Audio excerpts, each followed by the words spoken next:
Apa itu pengharapan di dalam Alkitab? Kalau kita berbicara tentang pengharapan, pengharapan ini seperti ini.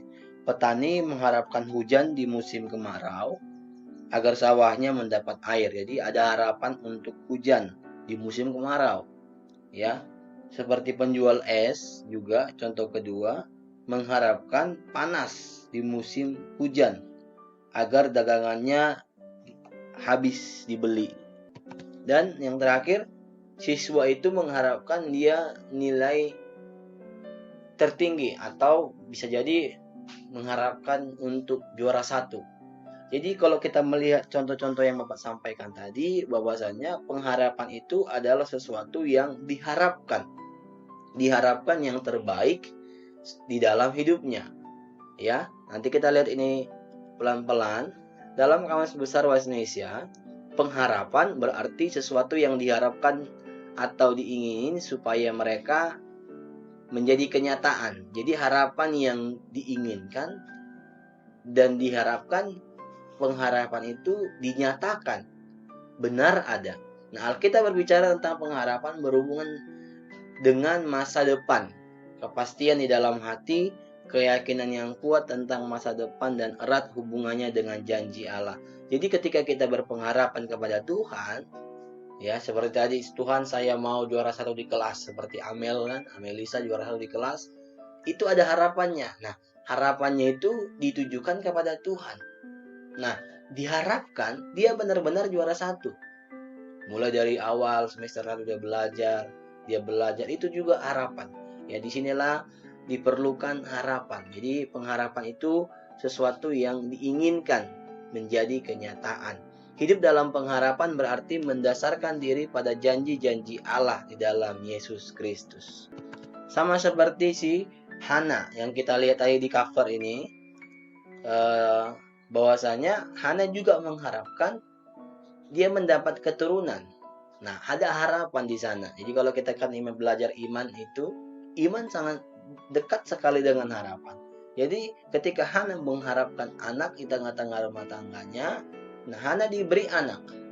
Nah, cara Hana menerima anak, nanti kita lihat Hana berdoa, sungguh-sungguh datang kepada Tuhan.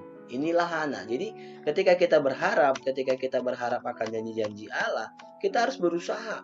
Jangan pula kita, Tuhan berikan aku juara satu di kelas, padahal diam-diam aja, tidak pernah belajar. Itu yang salah. Nah, harapan itu harus disertai dengan perbuatan. Kenapa? Karena pengharapan itu ada janji-janji Allah. Tapi tetap pengharapan itu harus dilabuhkan kepada Tuhan, dibuat kepada Tuhan, ya, supaya kita menerima janji Allah dalam kehidupan kita. Nah, Ibrani 6 ayat 19 berkata seperti ini. Buka dulu Alkitab semuanya. Di sini juga ada apa itu? Yaitu pengharapan itu adalah sau yang kuat dan aman bagi jiwa kita yang telah dilabuhkan sampai ke tabir. Apa itu sau? Nanti kita lihat. Sau itu sama dengan jangkar. Nah, ya, sama dengan jangkar. Ini perhatikan di sini. Nah, inilah yang disebut sau. Jadi kalau ini dilabuhkan ke dasar laut, maka kapal itu tidak akan goyah, tidak akan bergeser. Sekalipun ombak datang, sekalipun persoalan datang, kapal itu tetap di situ, tidak bergeser. Kenapa? Karena kapal itu memiliki jangkar, ya, atau disebut dengan sau. Ini jangkar ini. Jadi besar memang. Ini dimasukkan ke dalam dasar laut dan kapal itu tidak akan geser. Nah, inilah yang disebut. Nah, pengharapan itu adalah sau. Sau tadi itu jangkar. Nah, bagaimana kita berharap sama Tuhan? Pengharapan yang benar adalah pengharapan itu kita harus tancapkan kepada Tuhan. Harus berharap kepada Tuhan. Jangan berharap kepada manusia. Yeremia berkata pasal 17 ayat 5, ketika kita berharap sama manusia, terkutuk kita. Nah, kita harus berharap sama Tuhan. Sebab apa? Sebab pengharapan dan akan kesembuhan dan menjadi tahir adalah sau yang kuat bagi Naaman. Naaman juga mengalami kesembuhan. Nanti lihat di buku, siapa itu Naaman? Naaman itu adalah orang yang disembuhkan oleh Tuhan. Nah, Aman merindukan kesembuhan dan Tuhan sembuhkan dia. Ya, nanti lihat di buku. Harapan itu tidak lepas dari iman. Jadi kalau berbicara masalah pengharapan, tidak lepas dari iman.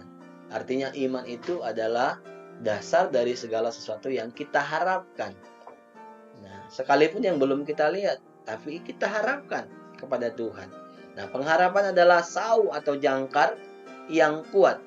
Jangkar tadi seperti yang saya sampaikan, jangkar itu adalah pengait, penahan agar kapal tidak terombang-ambing oleh ombak lautan. Ini dia. Ya, perhatikan baik-baik ini. Kalau kamu punya pengharapan, pengharapan itu harus kau lemparkan jauh supaya ketika ada persoalan, ada permasalahan, harapanmu itu nggak goyah. Ya, wah, contohnya di tengah jalan, nggak mungkin aku pintar, udah kuliahnya sih ini pintar, nggak mungkin aku juara, mulai ciut. Nah, jadi makanya kau harus berharap kepada Tuhan. Jangan sampai harapanmu itu goyah, ya. Jadi pengharapan itulah yang dapat membuat seseorang bertahan dalam segala penderitaan. Setiap orang harus memiliki pengharapan. Tidak terkecuali Pak Sam juga harus punya pengharapan. Ya, siapa sih nggak punya pengharapan? Semua kita punya pengharapan. Tapi pengharapan itu harus ditujukan kepada Tuhan. Agar apa? Agar dapat tetap setia kepada Tuhan dalam segala situasi. Dalam pengharapan ada 3 hal yang kita pelajari di sini nanti, yaitu tentang sau yang kuat, selalu ada jalan keluar, ada masa depan. Bapak harap kalian baca bukunya baik-baik, ya. Nanti di Zoom atau di pembelajaran berikutnya kita akan lebih jelaskan lagi. Yang pasti kita harus punya pengharapan, dan pengharapan itu kita tujukan kepada Tuhan. Nah, jadi Bapak harap kalian harus berharap, harus punya harapan. Jangan nggak punya harapan. Harapan sama dengan cita-cita, harus punya masa depan. Percayalah, ada jalan keluar yang Tuhan sediakan kepada kita ketika kita mau berharap kepada Tuhan, ya.